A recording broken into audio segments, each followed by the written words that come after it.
দর্শক, এই মুহূর্তে আমরা যে জায়গাটিতে উপস্থিত আছি সেটি ঢাকা চট্টগ্রাম কক্সবাজার মহাসড়কের সাতকানিয়া যে এলাকাটি রয়েছে সেই এলাকাটি থেকে বাজালিয়া বাজারের দিকে বিজিবির চেকপোস্টের পর মাজার গেট মাহালিয়া বিল, এবং এই জায়গাতে আমরা দেখতে পাচ্ছি পানির তীব্র স্রোত, এবং এই পানির স্রোতটি কিন্তু বান্দরবান যাওয়ার যে সড়ক সেই সড়কটিতেই, এবং আমি যেখানে দাঁড়িয়ে আছি ঠিক সেখান থেকে বান্দরবান শহর 15 কিলোমিটারের মতো হবে।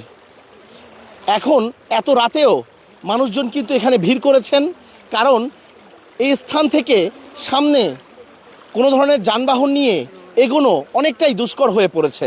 মোটরসাইকেল কোনোভাবেই যেতে পারছে না, সামনে থেকে ভ্যান গাড়ি করে মানুষজনকে পার করা হচ্ছে এই অংশটুকুতে।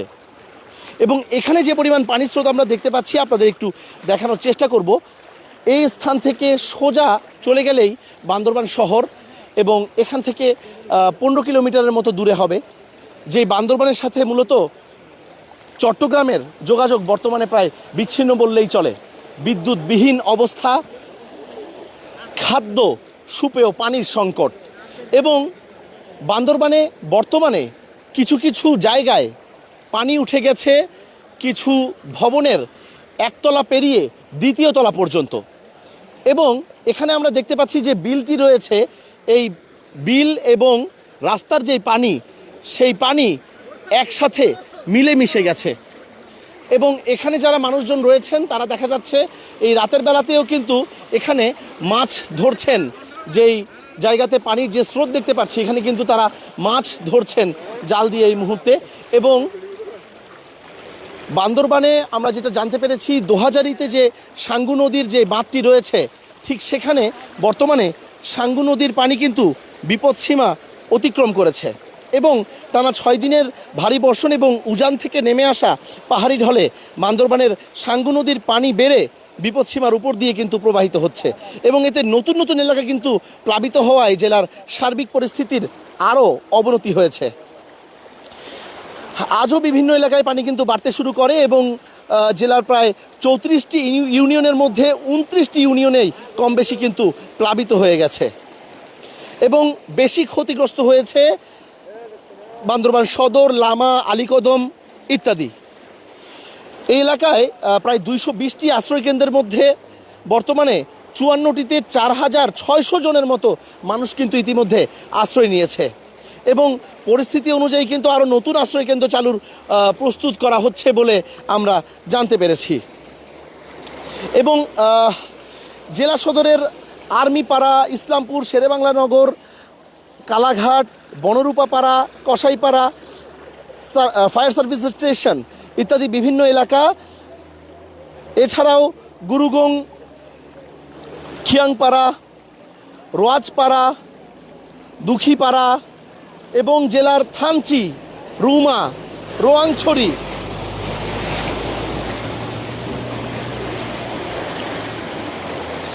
লামা, আলীকদম সহ বিস্তীর্ণ এলাকা কিন্তু পানিতে ইতিমধ্যে তলিয়ে গেছে। আমরা আপনাদেরকে যে পানির স্রোতটি এই মুহূর্তে দেখাচ্ছি এই স্রোতটি কিন্তু এই বিল থেকেই আসছে।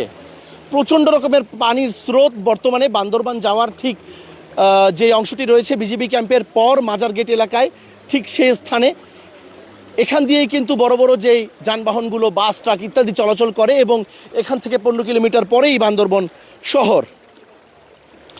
সেই স্থানে কিন্তু বর্তমানে বিদ্যুৎ নেই, মোবাইলের নেটওয়ার্ক পাওয়া যাচ্ছে না, মানুষের মধ্যে উদ্বেগ কিন্তু আরও বেড়েছে। আমরা যেটা জানতে পেরেছি মূলত আজ সকাল 10টা পর্যন্ত সাঙ্গু নদীর পানি 16.81 মিটার এবং মাতামুহুরী নদীর পানি 12.13 মিটার উচ্চতায় প্রবাহিত হচ্ছিল, এবং ইতিমধ্যে কিন্তু সাঙ্গু নদীর পানির উচ্চতা আরও বেড়েছে।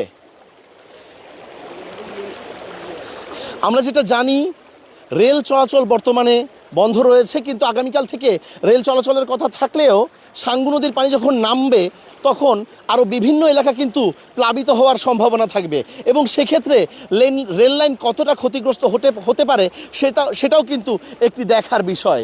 এখানে আমরা দেখতে পাচ্ছি সড়কে মানুষজন মাছ ধরছেন, প্রচণ্ড রকমের স্রোত এদিকে।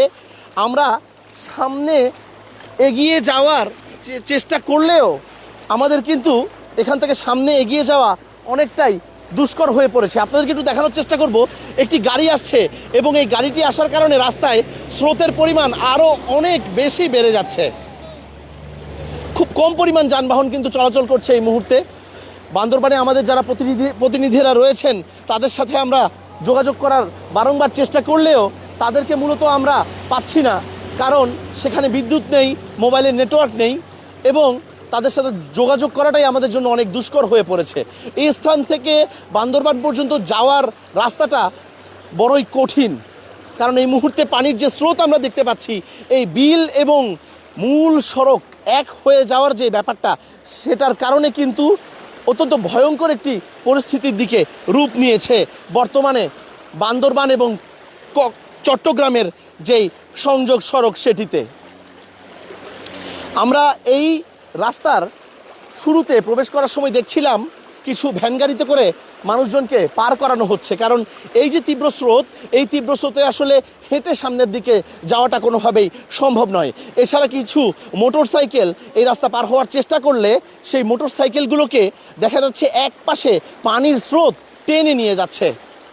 এখানে এই মুহূর্তে বিদ্যুৎ নেই এবং আমরা মূলত আপনাদের রাতের পরিস্থিতিটা, দিনের বেলা যেটা দেখা যায় দুর্যোগপূর্ণ আবহাওয়াতে দিনের বেলায় যে অবস্থাটা দেখা যায়, সেই অবস্থাতে আমরা দেখতে পারি আসলে মানুষজন কি করছে, কিন্তু রাতের বেলা পরিস্থিতি হয়ে ওঠে আরও ভয়ঙ্কর এবং সেটি কিন্তু আমরা মূলত এখন দেখতে পাচ্ছি এই মুহূর্তে চট্টগ্রাম বান্দরবান সংযোগ সড়কে।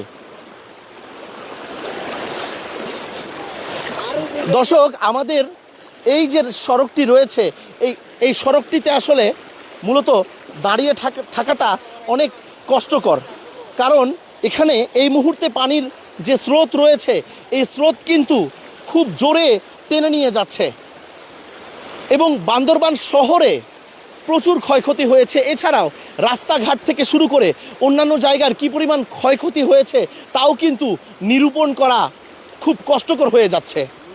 মূলত মানুষজন যারা বিশুদ্ধ পানি পাচ্ছেন না, খাবার পাচ্ছেন না, তারা কিন্তু তাদের স্থান ছেড়ে, অর্থাৎ আমার পেছনেই কিন্তু বান্দরবান আর প্রায় 15 কিলোমিটার পরেই, সেখান থেকে চট্টগ্রামের দিকে তারা এসে যে তারা তাদের খাবার পানির ব্যবস্থা করবেন, সেটাও তাদের জন্য অনেক কষ্টকর হয়ে গেছে। বিশেষ করে বান্দরবানের যে পাহাড়ি এলাকাগুলো রয়েছে, দুর্গম পাহাড়ি এলাকায় মানুষজন অত্যন্ত বিপদের মধ্যে বর্তমানে কিন্তু অবস্থান করছেন। যদি এখানেই পানির স্রোত এমন হয় তাহলে সেখানে কেমনটা হবে?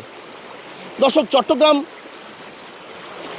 বান্দরবান সড়কের বাজালিয়া বাজার মাজার গেট থেকে এই ছিল এখন পর্যন্ত আমার কাছে সবশেষ। সঙ্গে ছিলাম আবির আহমেদ।